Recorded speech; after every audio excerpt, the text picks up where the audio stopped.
Өңі түзі начар, обвалочный еттер келчү берге. Даже мы в пакетах мясо несли, он начал утверждать, что это мясо мертвечины. Анализден заключение шығып келді.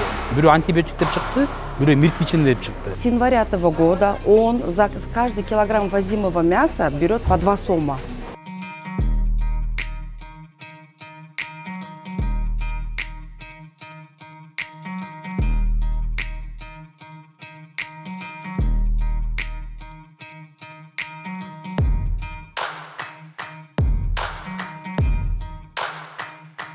Былтыр 22 жылы июльдүн 20-сында ушул базарга директор болуп дайындалгам.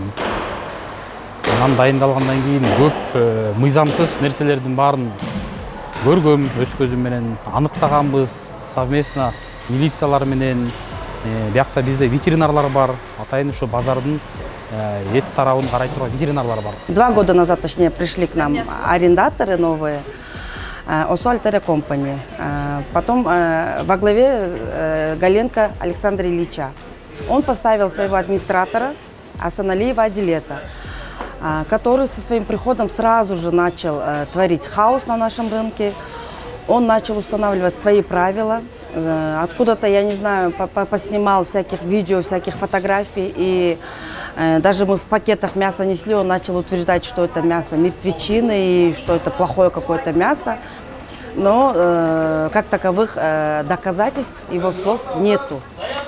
Наши места, он хотел изначально отобрать наши места в своих личных целях. Он начал с того, что нельзя продавать фарш на нашем рынке. В общем, он сразу же начал поднимать аренду нам в 3 раза.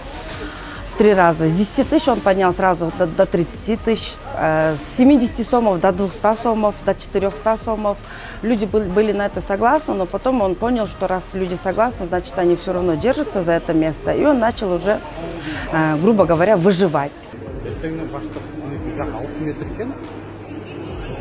Бар ошо кайсы эмей боюнча экен, баарын ошентип алган. Макул мага деген биринчи квитанция бергиниң, анан төлөйм мен. Эгдин баары мына 1,5 метрге 200 сом. Мен бегай дебей калсам, мен квитанцияны алып кел, мен төлөйм бар.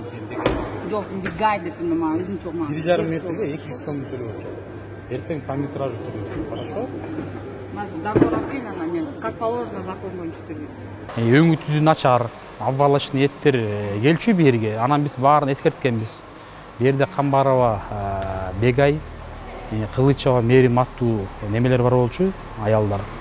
Ушу 2 киши обвалочный цехтерди иштетип, полуфабрикаттардын баарын фарш кылып, вырезка кылып чыгарышчу. Эттеринин баары, өң түзүнүн баары мисап жетиспейт. Аны милиция да билет, врачтар да билет, биз да билебиз. Маалымат бар. Анан кагаз түрүндө баарын эскерткенбиз, ооз эки түрүндө болбойт. Мунун баарына шардыктар жейт. Кыргыз эли жейт, токтоткула муну. Ошон үчүн эч ким жебейт, биз эле жейбиз мунун баарын. Десек болбойт, ортодон ызылчуда болушту, арыз жазып жүрүштү. Анан уведомлять эттик, акты түздүк, соответственно, баарын мыйзам түрүндө кылабыз. И то, что он сейчас говорит, что есть какое-то доказательство, там это мясо было не мое. То, что он говорит, что это было мое мясо, это мясо было не мое. На хранение мне оставили в морозилку, и это мясо потом забрал хозяин вместе с ветврачами на утилизацию. Или я не знаю, куда они забрали. Там я вообще ни при чем, можно сказать. В этой экспертизе я не знаю, это вопросы не ко мне. Я в этой экспертизе не участвовала, я даже не знаю, куда они это мясо сдали. Пришли, то, что было обнаружено в холодильнике моем, на хранение было. А хозяин был другой. Нету ни моего имени, ни моей подписи. Если бы это было бы так, что кто-то пожаловался, пришли в момент, когда я кому-то продавала это мясо, была бы назначена экспертиза, я бы это поняла и согласилась бы с этим. Дагы болуп эле пакеттермен ташып киришүү берге, алардын баарын сүрөттөрү, бүт фактылар бар бизде. Анан пришлось их выселять. Чыгардык. Бирок бүгүнкү күндө ушу Орто Сая базарда эле туш-туштарга жайгашып бүгүнкү күндө иштеп атышат. Бирок мен аяка эч кандай укугум жок, мен ушул базарга жооп берем. А так как это было сделано под покровом ночи, я не знаю, может они подложили, я ничего не могу насчет этого сказать, понимаете, потому что ключи все у него, он наглым образом роется в наших морозильниках, по ночам ходит, охранников у нас нету, охранников он выгнал, дворников у нас нету. И всю зарплату этого обслуживающего, грубо говоря, персонала он забирает себе. Ушу 1 жылдан бери арыз жазышат, РОУ-ду барышат, ГОМго барышат, УВД барышат, прокуратура менен коркутушат, ГКМБ менен коркутушат. 1 жылдан бери укук коргоочуларга чейин барган, жогорку кеңештин депутаттары келген комиссионуна, мэрия, акимияттан келишкен, айтор тийиштүү органдардын баарын кыдырып чыккан. Бүт менде кагаздары бар, акты, факты, сүрөттөрү бар, видеолору бар. Молор. Кана болот. Ушулар бар. Жок, ошо гана болот. Мындай дагы жазыш керек анда. 2 4 кылла да, мындай 4 керек. Болбойт алла бирөө айтыш. Анан эч айлалары кетип, урматтуу президенттин атын айтышат, аякка барабыз дейт, жол жабабыз дешет, митинг кылабыз дешет. Анын баары менде бүт доказаны колумда бар ал нерсенин. Ушул 1 жылдан бери башка адамдар келгенден кийин жакынкы 2 айдын ичинде бизге такыр жашоо беришпей, базарды бошотосуңар, биз айтканга көнөсүңөр деп бир жактуу карашып, аябай адамдарды жөнөкөй сөз менен айтканда ыйлатып атышат. Анан өткөндө TikTok'о, соцсеттерге чыгарышты мени, якобы мен 1 жылдан бери бакта элдерди опузалап, коркутуп, үркүтүп, эттерин алып алат экенмин, акчаларын алып алат экенмин. Мунун баары жалган жала. Эмнеге бизде анткени деген бизде Орто Сай базарына ГОМ бар. Милиция бөлүнгөн, атайын базарга бөлүнгөн. Мен 1 жылдан бери элди опузалап, акчасын этин талап кылып, тартып алып жүрсөм, ГОМ каякта барып калат анда. Анда МВДны сот көрүш керек анда.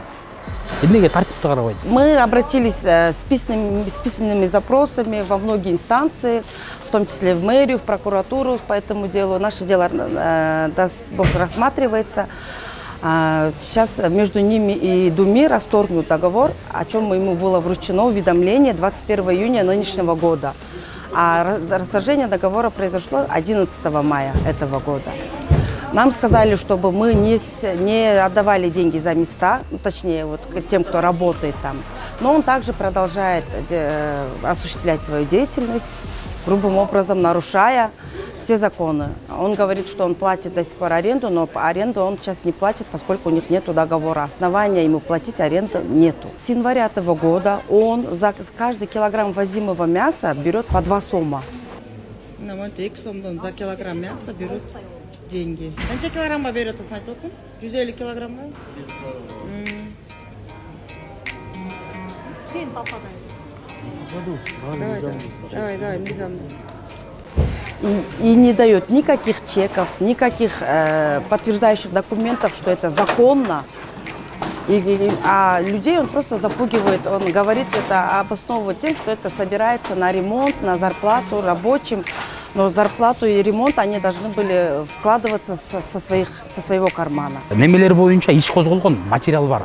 Жанакы Бегай менен Мээримге каршы. Анан кийин бу жерде турчу Мээрим марттын 31-inde мен сомнительный эттерди байкап калам. Эскерткем алдын ала бир жолу Мээрим токтот, муну кайра баштадың сен деп. Анан пришлось врачтар менен совместно ачтык холодильнигин. Açsak içi polnu et eкен.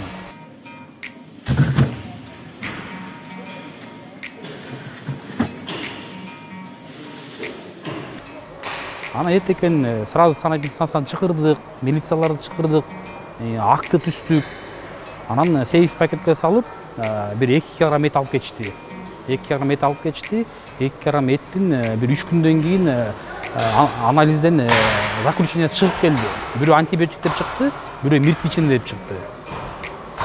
Анан кайра акты түстүк, бияктан совместно милициялык врачтар менен утилизацияга 85 килограмм этин алып кетти.